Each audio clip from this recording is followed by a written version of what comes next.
I am Frank Kingdon. I am not here to talk for Millard Bennet. He can talk for himself as eloquently as any man I know. And that explains why I am saying these few words. The next voice you hear will be the voice of one of the most remarkable men I know. The voice of my friend Millard Bennet, author of The Power of Inspired Salesmanship. A book for you to buy and cherish all the rest of your life. I advise you to listen with both ears and all your heart to what Millard Bennet will say to you. His words may easily mark the turning point of your life to success, as they have marked those of other people. The big truth about these words of his is that they come out of his own life and experience. He is not talking about something that he has read in other people's books. He's talking about the principles by which he himself has molded his own life. Because he has proved these true and inspiring for himself, he is sharing them with you. He started out in life scrawny and weak physically. Yet in the First World War, he was awarded recognition as one of the finest physical specimens in the United States Army. And still today, he exercises regularly and is the finest physical specimen for his age that I know. Again, as a young man, he was denied many of the advantages of higher education, felt himself inferior to many of his contemporaries. Today, he is recognized as a master business mind, and audiences in every state of the Union and overseas eagerly seek to hear him. Both physically and intellectually, he has proved that weakness can be turned into strength. Here, he tells you how he has done it. He gives you a power-packed program by which you too can do it for yourself. Here now is Millard Bennet to tell you how to use the power of inspired salesmanship, not only to sell more, but to enrich your whole life. This is Millard Bennet, on Band 2, bringing you a condensation of my book, The Power of Inspired Salesmanship. I want to set the stage for what I am going to say to you on these records by telling you a story about my friend, whom you just heard, Dr. Frank Kingdon, and a college chum of his named Bert. Once, when they were in college together, they went for a swim off the south shore of Boston Harbor. After their swim, they lay in the sand in the sun, thoroughly relaxed. Bert began to talk. He talked about the routine job at which he was working to put himself through college. He was an expert stenographer. Then he began to talk about what he would like to be. As young men sometimes do when they are with a friend, he opened his heart and told his dreams. Frank's memory often goes back to that conversation, though 40 years have passed, because Bert's dreams have come true. He is today a minister of high reputation upon whom his fellow ministers have bestowed many honors because he has proved himself a leader among them. Frank thinks a lot about this because he remembers that, as they sat in the sun that other day, he was a bit sad. He was sad because it seemed to him that Bert was dreaming about the impossible and would someday be disappointed. Here was a young man doing what men in all ages have done. He was contrasting two pictures in his mind, the picture of the man he was and the picture of the man he would like to become. He might have been you. Whether you are 16 or 60, you too are a man with dreams. What I am going to tell you on these records is how you, like Bert, can without fail become tomorrow the man that today you dream of becoming. I shall show you the rules for making your dreams come true. Remembering the story of Bert, who made his dreams come true, now I want to talk to you about you. Let us begin by taking a look at you. I know something about you. You are listening to this record right now because you are not satisfied with yourself, with your job, with what you are now getting out of life. You have two pictures of yourself in your mind. You see yourself as you are. You have a dream of yourself as you would like to be. You are dissatisfied when you contrast that dream with the vision of what you would like to be. Now mark this. This inner dissatisfaction is the creative urge in you. It is the divine discontent which pushes men to achieve. Your inner dissatisfaction is something deep within yourself telling you that you can be bigger, better, and richer in achievement tomorrow than you are today. I put alongside this thought another one. You need not for a moment think that you cannot reach the ambition of which you dream. For here is a truth for you to grasp and believe. Nature has given you a built-in device to make you grow and to keep on growing, mentally and spiritually, as long as you live. There are natural laws for using this equipment. I have studied these laws just as I have studied the laws of physical development. What I am saying to you on these records consists of nothing more or less than scientific laws for personal achievement, which I have proved are as true for the mental and spiritual life as the laws of diet and exercise are for the body. These are nature's own laws. Follow them, and you cannot possibly fail to uncover and develop every talent and power you possess. Now let me add this. It is not enough just to know these laws. They will serve you only as you obey them. This means that you must practice them. You must practice them regularly. You will practice them regularly only when you have a plan for doing so. My first suggestion to you, therefore, is this. Decide now on a specific hour every day which you will devote to the study and practice of the laws for inspired living. Just as the athlete has his regular time for daily exercise, set up yours.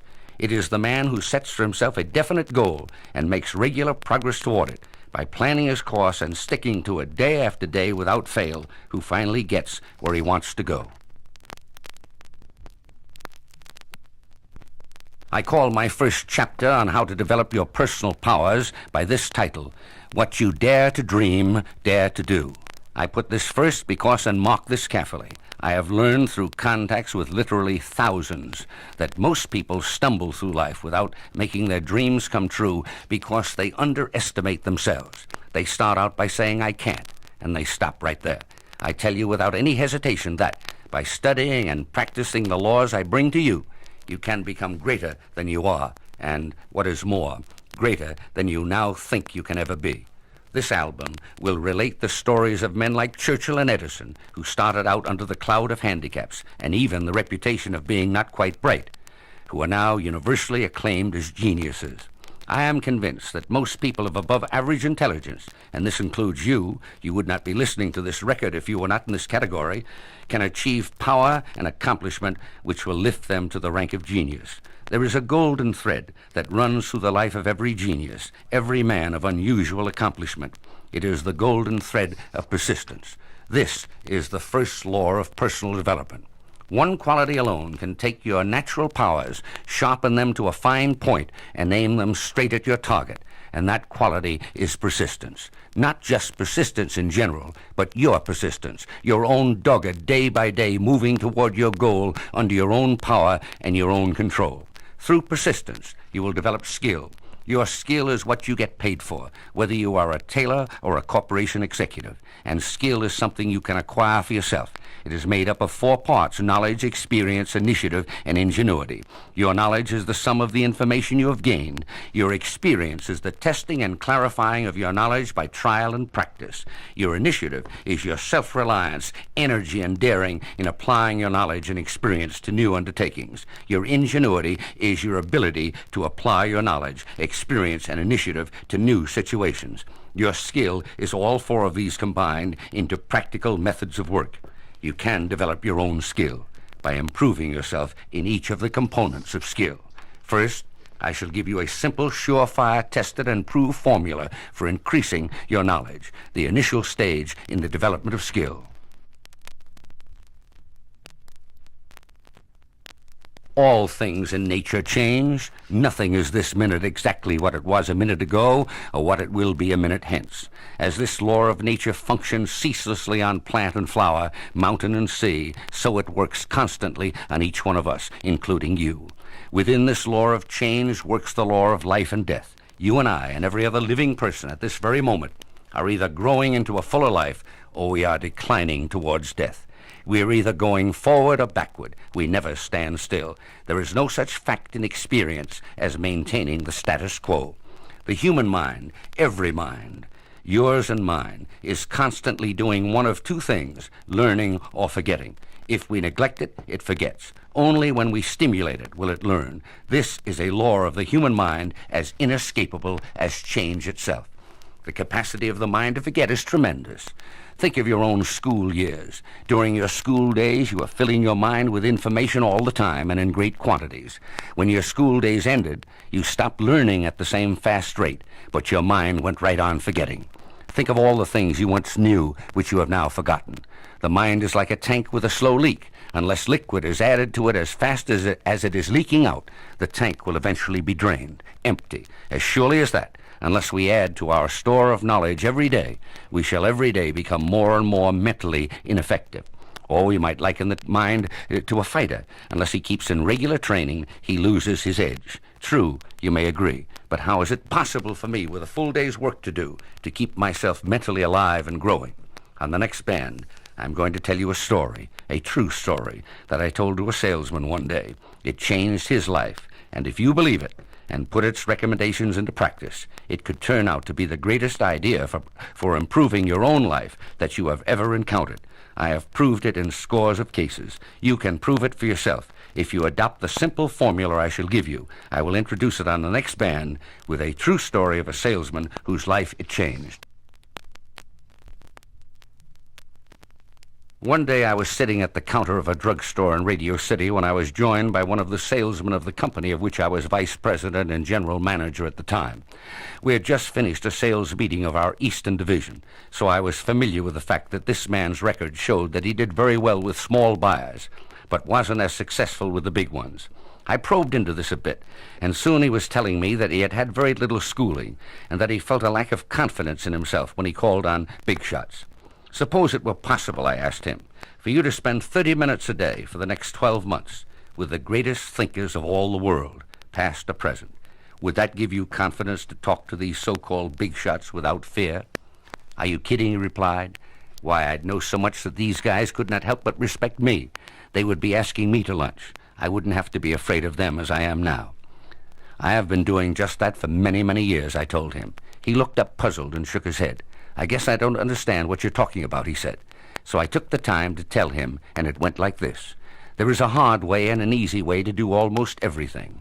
Over the years, I have tried many ways of acquiring knowledge. Finally, by trial and error, I hit on a very simple method.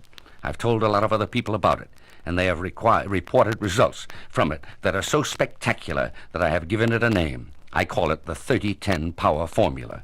All that is required of you is 30 minutes a day. 10 minutes to read aloud, 20 minutes to spend in further study, reading good literature, or listening to inspiring and informative recordings. 30 minutes a day spent in this way will absolutely be sure to increase your knowledge and to assure you of increased success in any endeavor. Since few people have the persistence to adopt and stick to this program, if you do it, you will every day be outdistancing your competitors until there will be little left. The overwhelming majority of people daydream about success and say they want it, but they do not want it enough to adopt a definite program to prepare themselves to gain it. They do not work at it every day. They do not train themselves into the habits of success. They do not recognize the truth that that which they persist in doing becomes easier to do, not that the nature of the thing becomes less difficult, but through doing their power to do increases. Over a period of but 1 year, this 30-10 Power Formula will give you more than 180 hours of concentrated study. More important, it will develop in you the habit of reading good books and listening to fine recordings, a habit that will ensure and assure mental alertness and growth for every day. Don't wait until tomorrow to start this program. Begin today to put good ideas and worthwhile knowledge into your brain. Spend 30 minutes today, 10 minutes reading aloud and 20 minutes in further study with good books or recordings. Do this for just 90 days, and you will be amazed at the knowledge you will gain, but even more at the change it will make in your own thinking, in your ability to express your thoughts more clearly, and in your confidence in your own words as you meet people with a freer approach.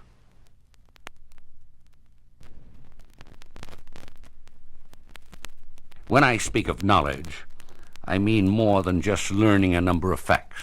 When you know and know that you know, you will build an inner quality of assurance that cannot be shaken. You will have at your command not only your own thoughts, but those of the wisest of men out of all the breadth of human experience. You will put the best minds of all the ages to work for you. You will have an unlimited reservoir of knowledge on which you can draw. As you read or listen to recordings in this planned, regular, and persistent way, do it with a purpose. You have set a goal for yourself. Read books and articles and listen to recordings which will help you reach that goal. Spend your time with the experts in that field as you receive their thoughts, especially as you read them aloud and they are given expression by you. A lot of their power will remain with you.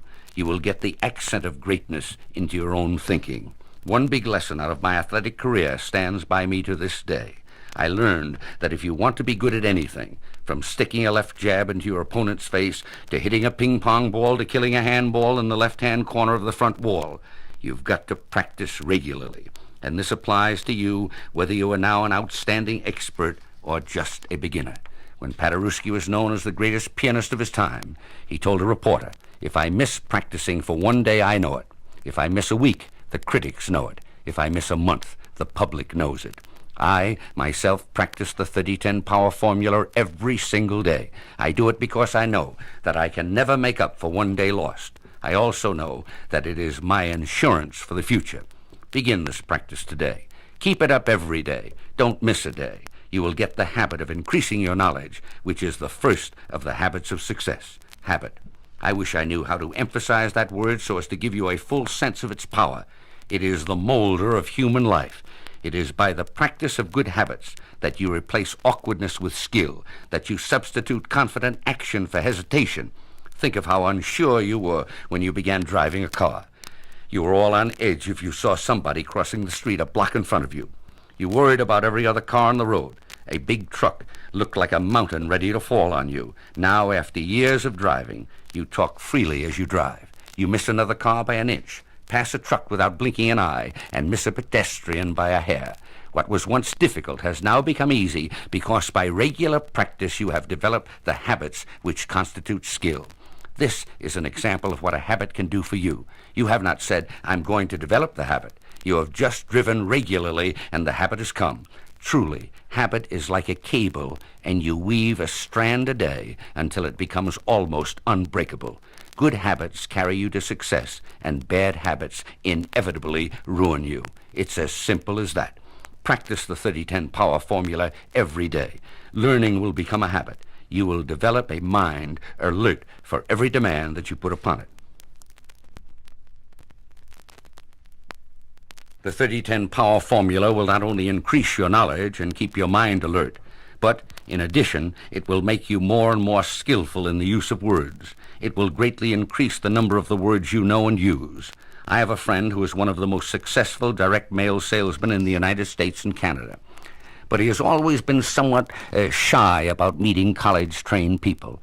He was conscious that his vocabulary was limited, and he was unsure about his pronunciation of words. About 1 year ago, he began to practice the 30-10 power formula.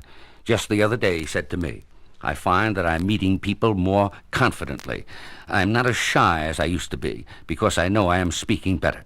As you read aloud, you will hear your own voice saying new words. As you study, you will come on new words. Keep a dictionary handy. Look up every word with which you are not thoroughly familiar.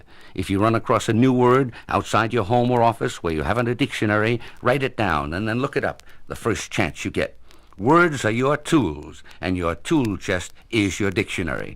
Get a good one and use it regularly. You cannot possess too many words. As you add to your store of them, you will express yourself more persuasively. You can make every new word your own. Use it 3 times out loud, and you will make it a permanent part of your vocabulary. Reading aloud will develop your voice.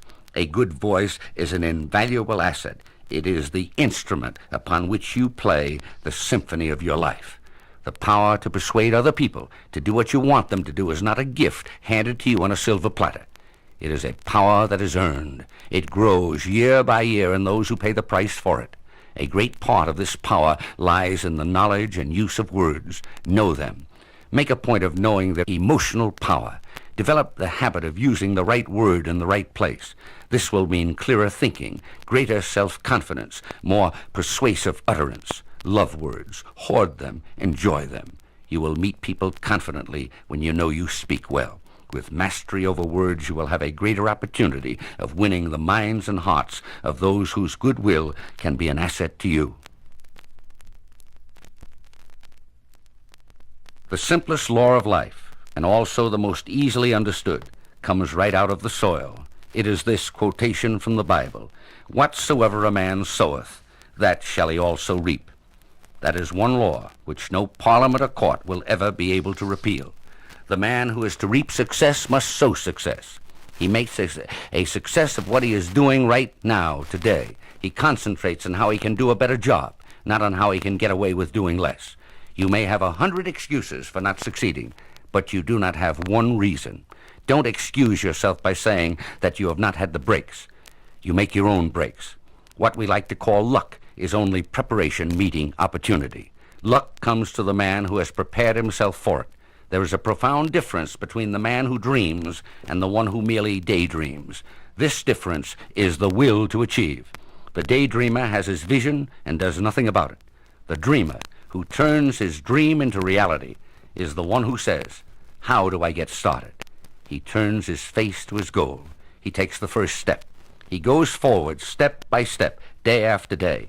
He says, "This one thing I do," and he never lets anyone or anything turn him aside from the straight and true path to the achievement of his ambition. Because he has made every step and every day count, he is always prepared for the next step and the next day. Such a man with such a program cannot fail.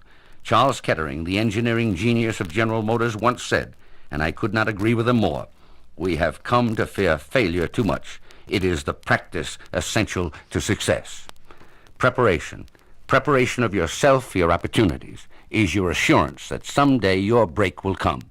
But your success depends not 50%, but 100% on the intensity of your will to achieve. Practice the 30-10 power formula without fail. Do it on days when you are feeling low as well as on days when you feel you are making progress.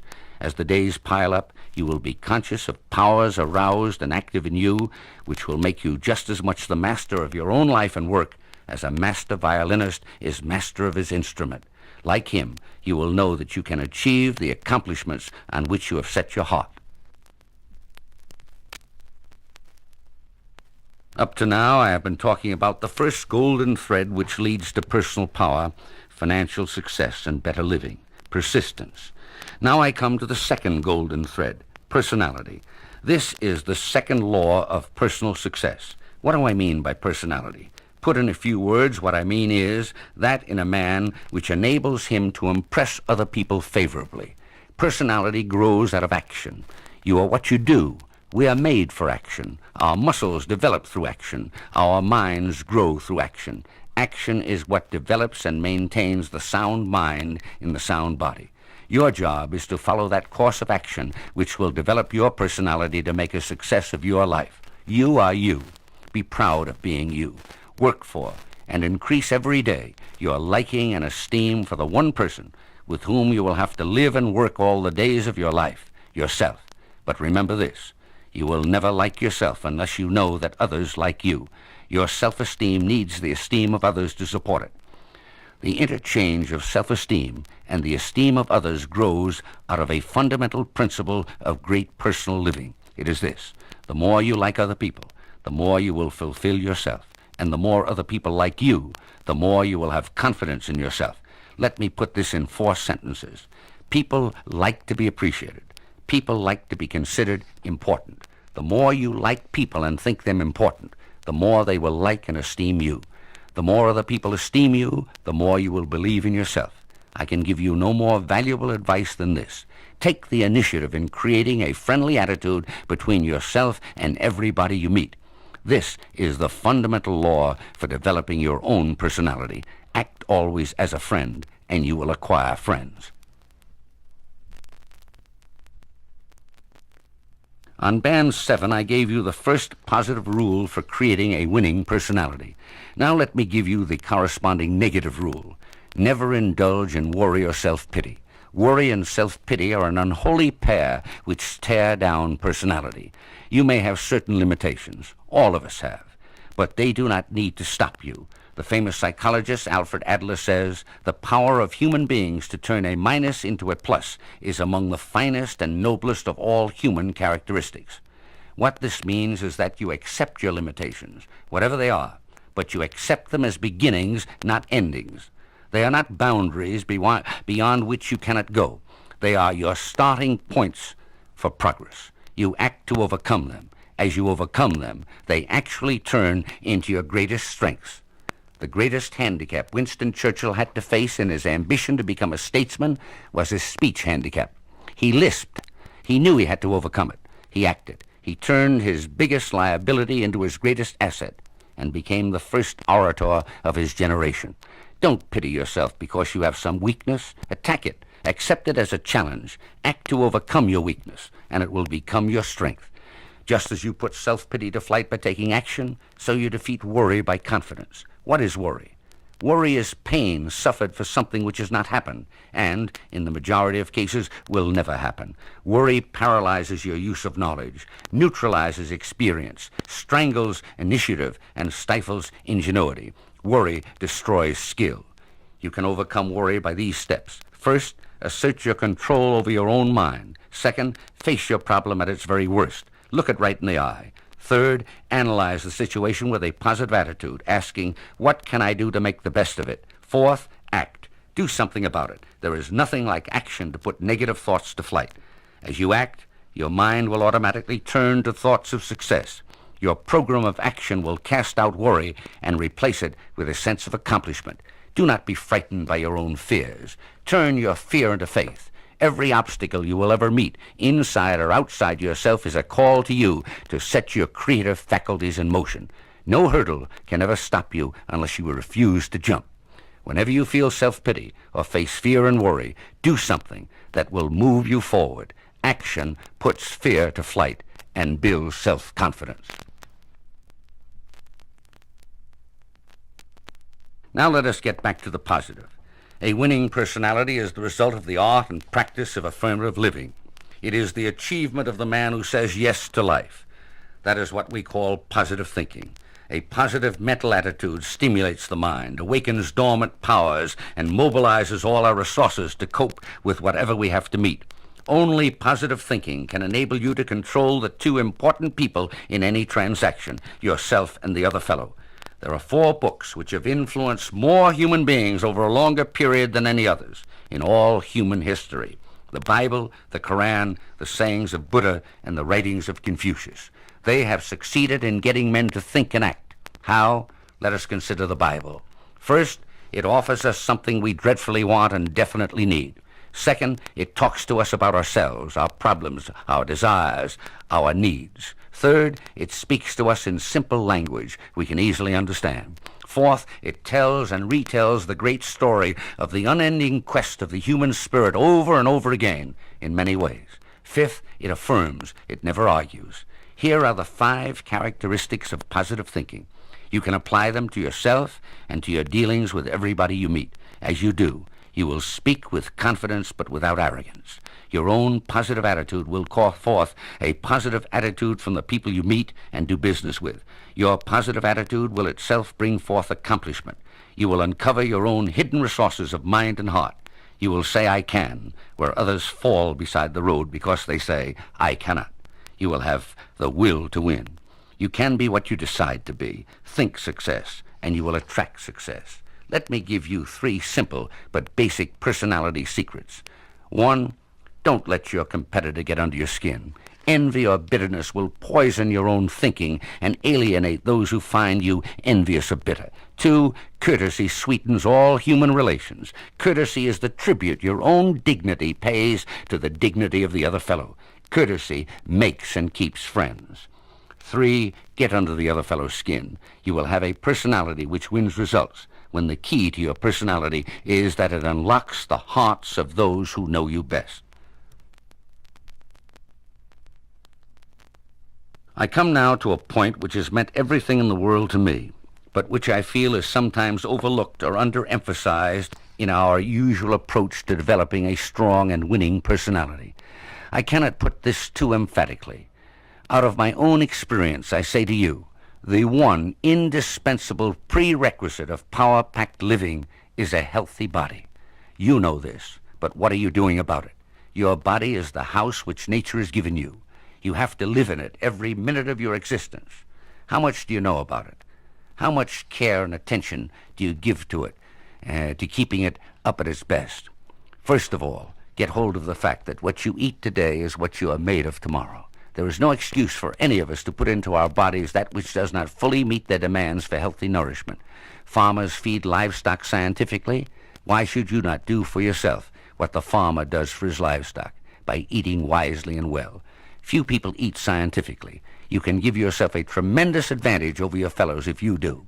Take pains to know food and to eat for your health's sake. Second, remember that health is ease, sickness is dis-ease. I have never met a man bubbling with health who is not enthusiastic. It is the man who is not healthy who is tired and discouraged. Why do children full of grace, energy, and zest for life grow up to be adults who are round-shouldered, shuffling, and dyspeptic? There are four main reasons: improper diet, lack of exercise, insufficient sleep, and faulty mental attitudes. I quickly add that their faulty mental attitudes are largely the result of the other three. I have given you my 30-10 power formula for improving your mind. I now strongly urge you to set up a sensible regime of diet, exercise, and relaxation for your body. A combination of mental alertness and physical health will mean the dawn of a new and brighter day for you. The road to health is not paved with good intentions. It is paved with knowledge of the body, care of the diet, regular exercise, due relaxation, and mental attitudes that are positive, bold, creative, and optimistic. Begin today to give your body a break. Good health is one asset beyond any measurement and price. It can be yours when you decide it shall be. Decide now. In our discussion of personality, the second golden thread to personal achievement, we have talked about mental attitudes of positive thinking and about physical health through knowledge and care of the body. Now we come to the third element of personality, equal in importance to the other two. It is a strong will. How can you develop your willpower? If a man would move the world, he must first move himself. Is a saying as old as ancient Athens. True, but how does a man mobilize his will? Let us right here see where you are as you have followed my discussions up until now. You have four things going for you. 1, you have ambition. 2, you want to improve yourself. 3, you are willing to do something about it. 4, you know the way. So far, so good. But these 4 need number 5, the willpower to control, discipline, and manage yourself, so as to turn your impulses into a definite program to which you will hold yourself until you reach your goal. Let me at once make this clear. The willpower required to carry you through can be developed. What is the will? It is to all our other faculties what a commander-in-chief is to the other members of his staff.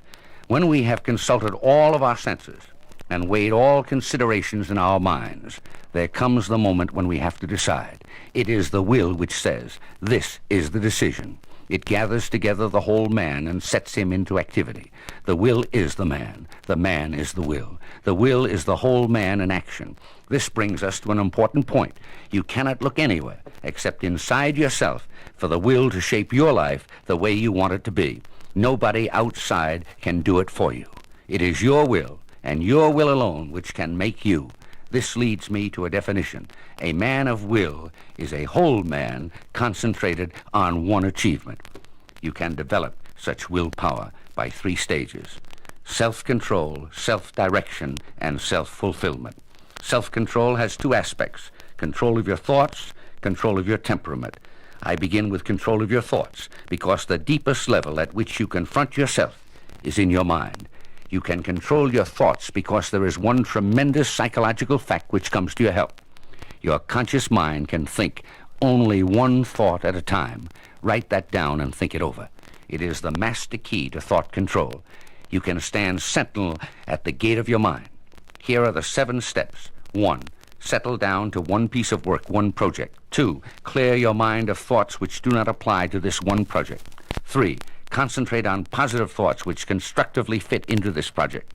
4. As your mind warms up to its work, you will find it calling up new and deeper considerations and perceptions. 5. Do this regularly, and you will develop the habit of concentration. 6. This in turn will materialize into positive plans of action. 7. These plans will crystallize into positive decisions, leading to constructive action. As you act, you will discover things about yourself. You may find that you are lazy, that you put things off, that you are moody, or that you do not handle people well. In other words, you will learn about your own temperament. The greatest way to control your temperamental difficulties is to act. When you take positive action, you will control your temperament and swing over to a positive attitude. If you get impatient with certain people, force yourself to act in a friendly way to them. Before you know it, you will be feeling friendly toward them. Remember that it is what you do that decides how you feel, not how you feel that determines what you do. Let your will dictate your action.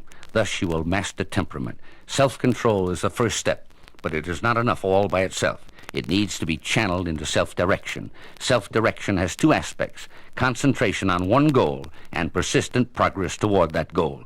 Note particularly that I said one goal. Just as you can think only one thought at a time, so you can move in only one direction at a time. Decide what your goal is and let everything else go. Single-mindedness in our kind of world is absolutely essential to achievement and recognition. With your single goal in mind, map the path to it and make sure that every day you make some progress toward it. Your will must issue every day the order of the day. Get each day's work done. Make each day add its mile to your progress. Concentration on one goal, definite advance toward that goal every day. These are the elements of self-direction. As you exercise the will through self-control and self-direction, you will develop the habits you desire, and so will move towards self-fulfillment, which is the greatest of satisfactions. These are the steps by which this comes about. First, by exercising the will, you strengthen the will. Thus you develop reliable character and achieve your true self. Second, this true self of yours will more and more express itself as it develops. It will gain confidence, take the initiative, and find its own original ways of meeting new and old situations. Third, it will maintain itself against the world. You will dare to stand on your own feet, act on your own convictions, maintain your own dignity. Fourth, you will work with the world, secure in yourself, and recognizing that you must come to terms with the reality of the world in which you live. You will learn how to balance your personal desires against the necessities of living, and thus win success and fulfill yourself at the same time. So far, I have been talking about you and your personal development. I have given you the two golden threads to bringing out your own personal powers: persistence and personality. You are already practicing the 30-10 power formula. You know the three foundations of personality: mental alertness, physical health, and strong willpower. This completes the first part of our discussion, the part concerned with discovering and developing yourself. We now turn to the second part, how to live and work successfully with others. I call this part how to turn personal power into sales power. Don't misunderstand the word sales. This section will certainly tell salesmen how to sell, but it contains a vital message for everybody, for it is concerned with how to get along with people and to win their cooperation. We all have to do this. In this sense, we are all salesmen. What is selling? It is applied psychology, psychology applied to human relations. Every one of us will have a fuller and happier life if we understand this psychology and apply it in our dealings with all the people we know. In its simplest form, selling means selling goods, products, or services. A salesman does this by understanding his customers and persuading them of the benefits they will derive from purchasing that which he has to sell. In its broader form, however, selling means winning the confidence of people and persuading them that they will benefit from association with you. At this level, salesmanship tells you how to conduct yourself towards those in your home and your friends, so that you have good human relations all around. You can apply your personal power to your dealings with your wife, your children, and your friends, bringing happiness into all your associations with them. This section will tell you how. It will also tell you how to handle your relationships with those associated with you in your work and business in such a way as to have successful human relations. You may be a business executive, dealing with subordinates. You may be a foreman directing a crew. You may be a clergyman serving the members of your parish. You may be a doctor ministering to your patients. Or you may be a worker doing your job alongside your fellow workers. In every case, you are meeting and dealing with human beings. The success of your work depends on the trust you win, the assurance you create, the confidence in your judgment and personality which your associates concede to you. In other words, your work and professional service will succeed in proportion as you sell yourself to others as one in whom they can believe. The principles of turning personal power into selling power are of immense importance to you. The key word here is perceptiveness. What I mean by perceptiveness is the ability to put yourself in the other fellow's shoes and to see him as he sees himself. It is the ability to sense the other fellow's reactions, to anticipate his desires, and to think his thoughts along with him. Ralph Waldo Emerson and his son once wanted to get a calf into a barn. The son pulled and Emerson pushed. The calf had other ideas. It stiffened its legs and refused to buzz. Emerson's housemaid, a farm girl, saw the scuffle. She had nothing like Emerson's powerful intellect, but she knew the ways of calves. She went out and, putting her finger into the calf's mouth, gently led him into the barn.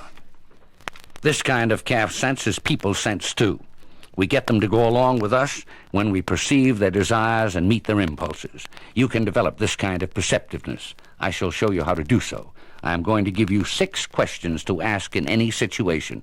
As you find the answers to them, you will improve every human situation, anytime, anywhere.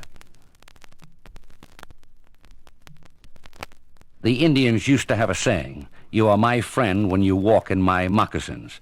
This ability to put yourself in the other fellow's shoes and to deal with him as you would like him to deal with you is the essence of perceptiveness.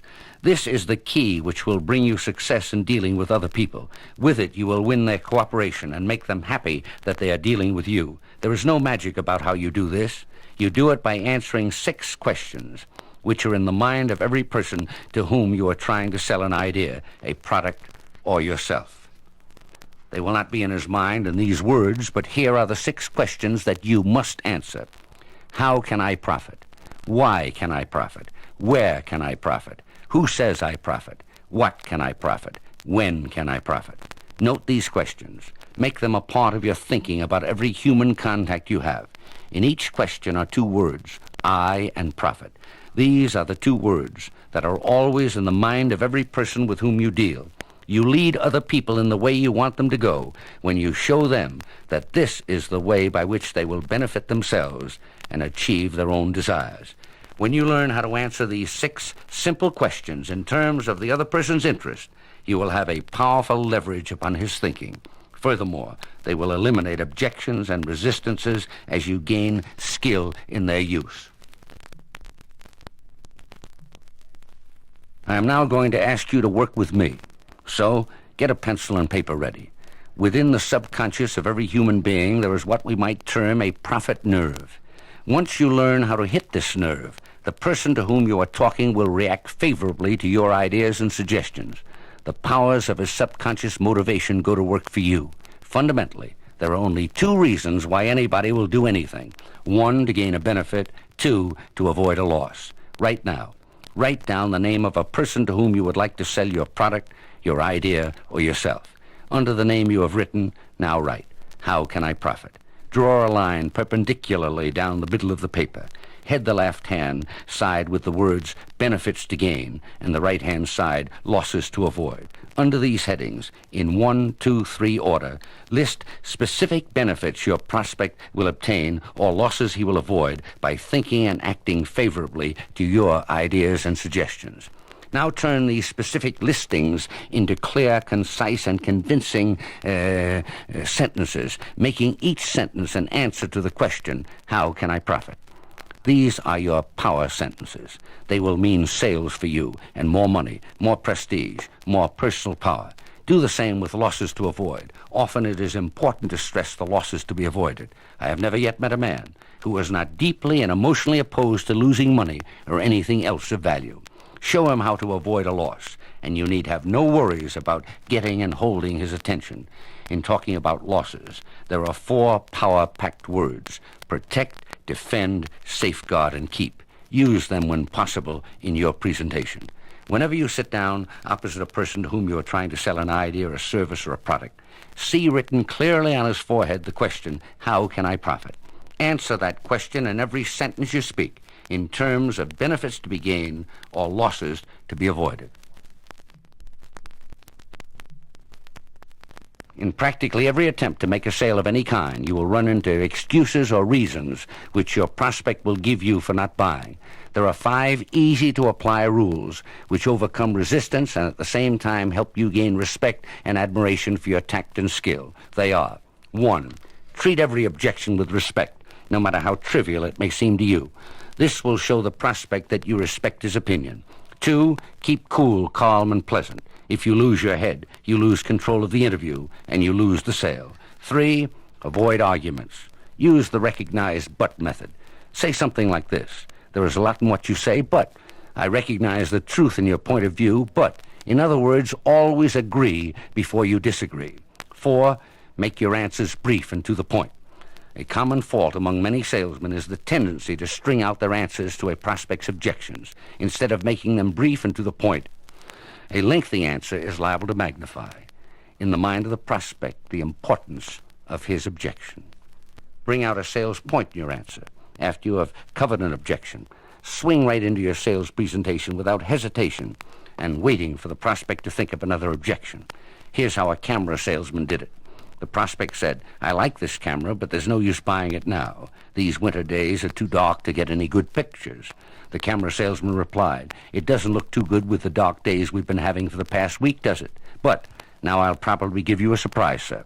A day like today is ideal for taking close-ups because of diffused light. You can make excellent pictures up to 3:30 or 4 o'clock in the afternoon of a day like this right here in the city and in the country where the snow is heavy. Then he went on to tell about the many interesting winter scenes, sports, and natural settings, all of them available only at this time of year. The prospect's main objection became this salesman's main selling point, which he used to close the sale. Try it yourself. After a little practice, you'll be amazed at how many times you will be able to do the same thing. As you go about studying your own selling in order to improve it, be scientific in your approach. This means face the facts, then explore every fact to the limit. Follow facts wherever they may lead you.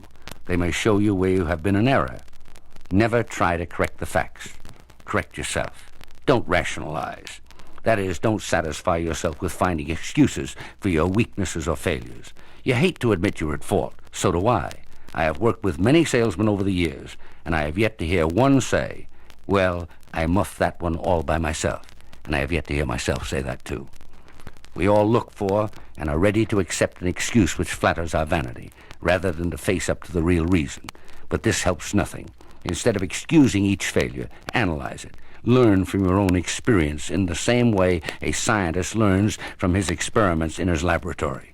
Think honestly, and you will tend to think straight. Straight thinking is the foundation upon which rests creative thinking.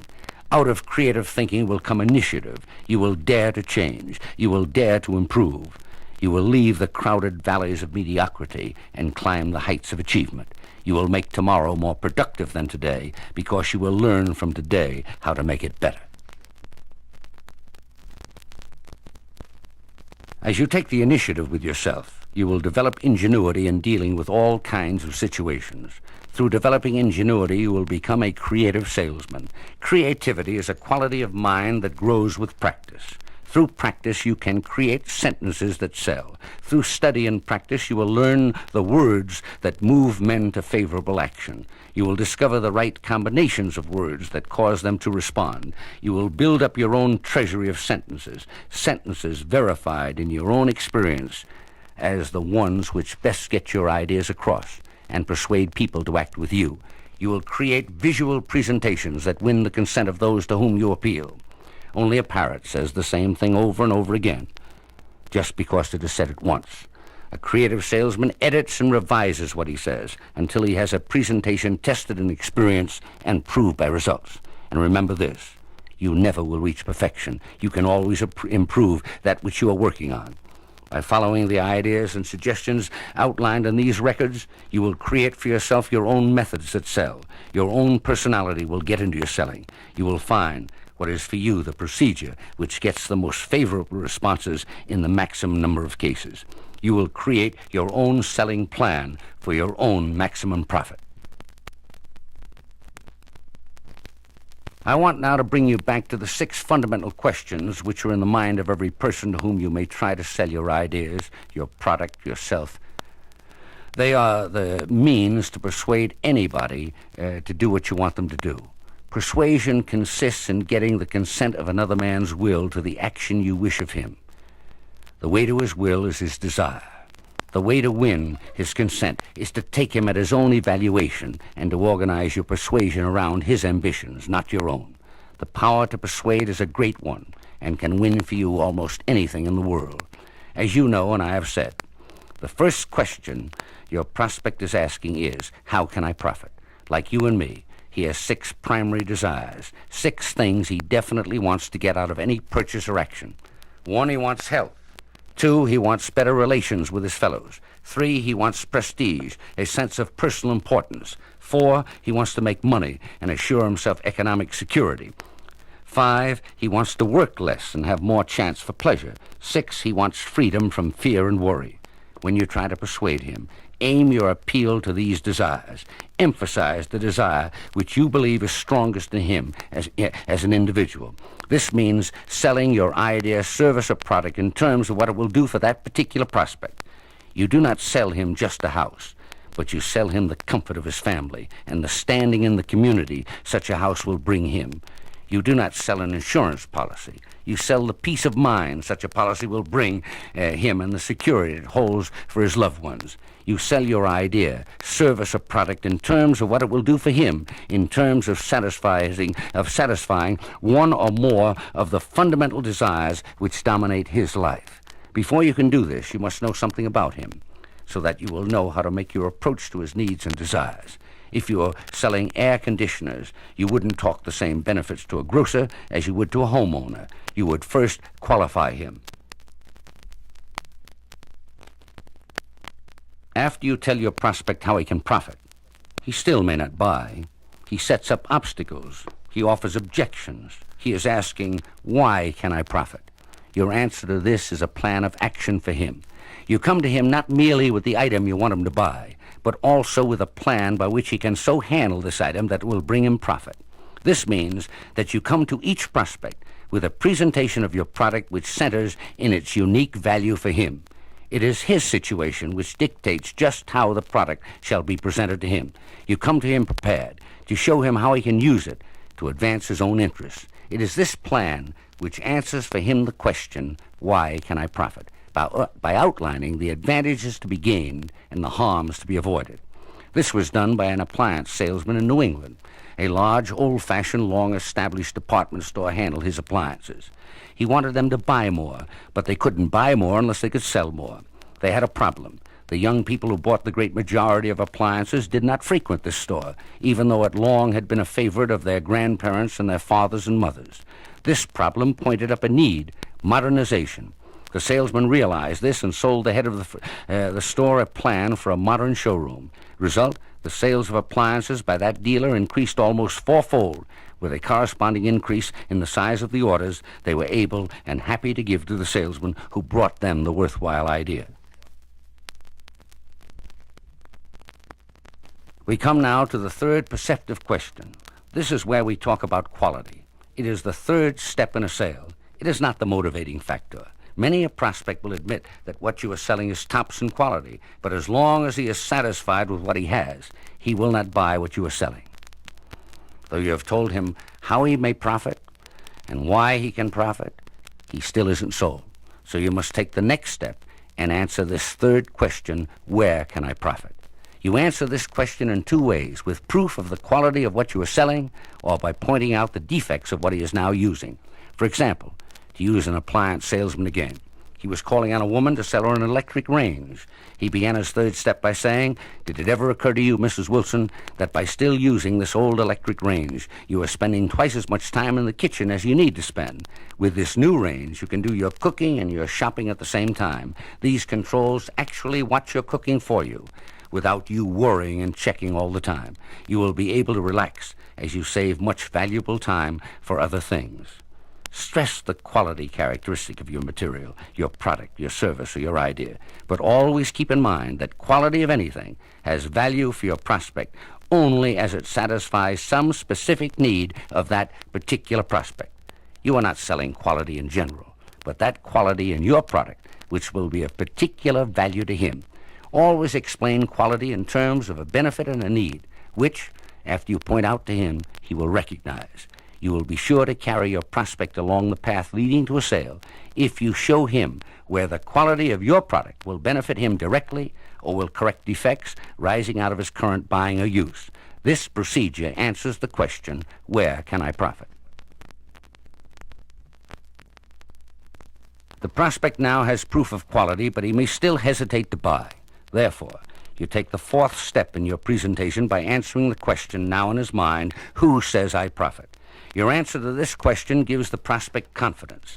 Since he doesn't always want to learn from his own experience, you give him confidence based upon the experience of others. Take the case of the electric range salesman whom I just told you about. He used the answer to this question, emulate success and avoid errors, very successfully in selling electric ranges. He said, Mrs. Wilson, the results Mrs. Jones is getting with her new range will interest you. She used to have the same model you have, but now she has this latest model I've been telling you about. With her old range, she often forgot to turn off the switch, and her food cooked too long, and sometimes burned. This happened most when she had guests coming for dinner, because she had so many things to do and think about. But with this new model's time and temperature controls, this is not possible. Now she can prepare for her guests in complete confidence that the dinner will be perfect. Every salesman can build a case history of successes and show prospects how to avoid errors by using his product. This will give your prospects confidence in you and your product as you show them how they can profit from the experience of others. Develop interesting statements to prove the success accomplishments of your company and its product, such as, twice as many people have purchased this brand than all other brands. We have an unbroken record of successful service over the past 50 years.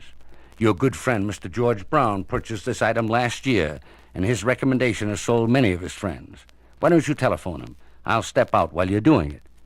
You will answer the question, who says I profit, when you bring a prospect, a testimony of the man who is happy in the possession of what you have to sell. Now that you have shown a prospect how he can profit, and have given him a plan to profit based on his needs, shown him the quality of the product and proved it will work, he may still hesitate to buy. He may feel that he will not get enough out of it to justify the cost, or he may think the expense of operating is too high, or he will not make as much profit on resale as he should, and so forth and so forth. So we come to the fifth step in our presentation and answer the question, what do I profit? Selling is the art of convincing the prospect that that which you are offering is worth more than the money it takes to buy it. To prove this, you may have to answer the question, what do I profit, by measuring worth against cost. You can do this by giving your prospect an appreciation of results. These results may be tangible in terms of money, or they may be intangible. Very few of us sell exclusives. Therefore, in answering this question, we must be specific and show how our particular product will best fit his particular needs. Don't evade the question of worth against cost. Get down to brass tacks. Answer, what will I profit from every angle? Paint a glowing picture of the results he will find coming to him. Example, selling gasoline at 4 cents a gallon, profit against gasoline at 5 cents a gallon profit. The salesman said, which would you rather have, 1 nickel or 10 4-cent pieces? Profit per gallon means nothing. What counts is the number of gallons you sell. A nationwide survey shows that motorists traveling cross-country hesitate to buy gasoline which is not known to them. Only 1 out of 10 buy a brand that is not nationally known. Our brand is not only nationally known, it is the country's biggest seller. Now, having answered 5 of the perceptive questions, the prospect still has not given you a final yes. He has a lingering question, when will I profit? He is asking why now. You answer this question by showing him the benefits he will gain by buying today as against the losses he will suffer by waiting until some future date. Remember at this point, people hate to make decisions, even when the facts indicate that they should. You must help your prospect to decide. If your product or idea offers genuine benefits to him, these benefits are as real now as they will be 6 months or a year from now. You will do him a service by persuading him to enjoy them immediately. Sell yourself on this, and you will convince him. Be prepared to answer the question, when will I profit, with an emphatic now, behind which you put all the conviction of which you are capable. Let's sum up this section. The 6 questions I have discussed will give you answers, not only to selling products, but also to improving all of your contacts with others, in the home, in business, in the community. Memorize them and make them an integral part of your thinking and all of your relationships throughout your life. I promise you that they will guarantee that you will lay a solid foundation for your success in selling, in human relations, and in leadership. When you approach another person to win his attention and interest, remember that there are 5 gateways by which you can gain access to him. He is like a castle with 5 gates. At each of these gates stands a sentinel. What the sentinel rejects never gets in. What the sentinel approves has a favorable introduction. These 5 gateways are the 5 senses: hearing, sight, taste, smell, and touch. Please any of these, and you will get the favorable attention of the other person. Offend any of them, and the other person gets a bad impression of you. This sets up a definite rule of selling. Enlist as many of the 5 senses of your prospect as you can. You naturally appeal to his hearing with your presentation, but plan your presentation to enlist the aid and support of the other 4. Not only talk about what you want to get across, but demonstrate it. In 1926, I took Joe Coke, then planning to open up the Quaker State Oil Company's new distribution operation in Kansas City, to see Ben Bush, president of the Diamond Refining Company. Joe first told Ben about his product. Then he showed him some of his samples. He had now enlisted his ears and eyes. But he went on to say, "Mr. Bush, I wonder whether I might see samples of the oil you are now using." Some were brought in. Joe smelled the oil and felt it between his fingers. Mr. Bush and I did the same. Now smell and touch were also working. Then Joe said, "I wish you would taste it." He put some of his own oil on his finger and tasted it. And then he tasted Bush's oil. Bush and I did the same. He said, "Don't you get a touch of kerosene flavor from your oil?" We agreed that we did. He then had us retaste the Quaker State oil. It was absolutely bland. There was no aftertaste at all. Joe had made a perfect demonstration. He had appealed to all 5 senses. Not only did he sell Mr. Bush, he sold me also. I at once began to use his oil in my car. I don't care what you are selling. You can demonstrate it. Get your prospect into the act. Get all his 5 senses working for you if you can. A little showmanship always helps salesmanship. The more dramatically you demonstrate, the better you will sell. Thinking up ways to demonstrate and perfecting actual demonstrations is one part of selling to which you can well afford to bring all the initiative and imagination you can possibly mobilize. So demonstrate and demonstrate and demonstrate. As I come to the close of this recording, which I hope you have found entertaining, instructive, and helpful, I want to say one more word to you about yourself. You can create one asset which will keep working for you day and night among all the people who have contacts with you. That asset is your reputation. As you sell your product, your service, or your ideas, make every minute and every conversation count in selling yourself. You may ask, how can I sell myself? And I will answer, by making yourself the kind of person whose personality and company bring benefits to your associates. So conduct yourself that your conduct answers the 6 questions which create perceptiveness in all human relations. So handle yourself as husband and father that your wife and children will be glad that you are at home. So work that your employer will know that he benefits from having you with him. Establish with your fellow workers such a relationship that they will enjoy working with you. Be the kind of neighbor who makes his neighborhood a happier place to live in. Each of us is a member of his own personal corporation, I Incorporated. You own all the stock in yours. You have all the management in your own hands. You create your own capital of goodwill, and you draw all the interest of appreciation and friendship. Get yourself on the road to achievement and high reputation today. As you seriously and persistently build your personality and meet others with perceptiveness, you will find yourself able to write your own ticket. As a human being, you will enjoy a sense of achievement and happiness. As a personality, you will win the confidence and admiration of those whose love and friendship mean most in the world to you. Then, too, you will become the master of your fate and the captain of your soul. This is Millard Bennet with best wishes for a wonderful future.